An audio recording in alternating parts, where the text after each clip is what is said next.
बाली traffic police की सतर्कता से बची एक महिला की जान। डिप्रेशन में आकर बाली ब्रिज से कूदने जा रही थी महिला पिंकी दास ने सुरक्षित बचाया। हावड़ा बाली ब्रिज एक बार फिर चर्चा में है, जिसे लोग अक्सर सुसाइड पॉइंट के रूप में भी देखने लगे हैं। जब भी कोई व्यक्ति अत्यधिक मानसिक तनाव, पारिवारिक कलह या निराशा से जूझता है तो कई बार वह बाली ब्रिज से छलांग लगाकर अपनी जीवन लीला समाप्त करने जैसा खौफनाक कदम उठा लेता है और कई बार राहगीरों और पुलिस की सतर्कता से कुछ लोगों की जान बचा ली जाती है। लेकिन फिर भी इस पुल से अब तक कई लोग अपनी जान गंवा चुके हैं। हाल ही में 25 जुलाई को ऐसी ही एक दुखद घटना घटते रह गई। बाली ब्रिज की रेलिंग पर एक महिला बैठी हुई थी और वह नीचे कूदकर आत्महत्या करने ही वाली थी। हालांकि राहगीरों में से किसी ने उसकी मदद करने की कोशिश नहीं की और लोग पास से गुजरते रहे। इसी बीच बाली ट्रैफिक पुलिस की CVPF कर्मी पिंकी दास को इस बात की सूचना मिली। पिंकी दास ने बिना एक पल गवाए तुरंत मौके पर पहुंचकर तत्परता दिखाई और महिला को सुरक्षित बचा लिया। उद्धार करने के बाद महिला को बाली थाने की पुलिस के हवाले कर दिया गया। सूत्रों से मिली जानकारी के अनुसार महिला बाली ब्रिज के दूसरे ओर स्थित बड़ा नगर की रहने वाली है। महिला की एक 12 वर्ष की बेटी भी है। पारिवारिक कलह और अत्यधिक मानसिक तनाव के कारण वह डिप्रेशन में आ गई थी और इस खौफनाक कदम को उठाने पहुंची थी।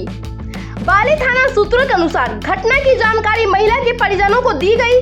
परिजन थाने पर पहुंचे और पुलिस से आवश्यक कागजी कार्रवाई व समझाते हुए महिला को सुरक्षित उनके परिवार वालों के हवाले कर दिया गया। बाली ट्रैफिक पुलिस और पिंकी दास की सतर्कता और बहादुरी की चारों ओर प्रशंसा हो रही है।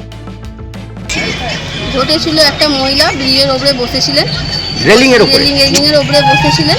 বসে থাকতে বাইক ওদিক দিয়ে বাইকগুলো রালিংয়ে আসলো, বাইকওয়ালাগুলো দেখে আমাদেরকে জানিয়েছিলেন। আর জানানোর পর আপনারা ওখানে গেছিলাম। যাওয়ার পর দেখছি মহিলাটা পা তুলে রেলিংয়ের উপরে বসে রয়েছে। আমরা গিয়ে পেছন থেকে ওনাকে উদ্ধার করেছিলাম। করে এসে আমরা ট্রাফিক সিগন্যালে বসিয়ে রেখেছিলাম, থানাকে ডেকেছিলাম, থানার হাতে ওনাকে হ্যান্ড ওভার করে। উনি পাঁচিলের উপরে বসেছিলেন, সুসাইড করবে বলে বসেছিলেন। সুসাইড করে বাড়িতে কোনো মেন্টালি কিছু প্রবলেম হয়েছিল, ওই জন্য উনি সুসাইড করে বসেছিলেন। আর ওনাকে আমরা ওখান থেকে উদ্ধার করে এনে থানার হাতে হ্যান্ড ওভার করেছি। কোন থানার? বাড়ি থানার হাতে হ্যান্ড ওভার করেছিলাম।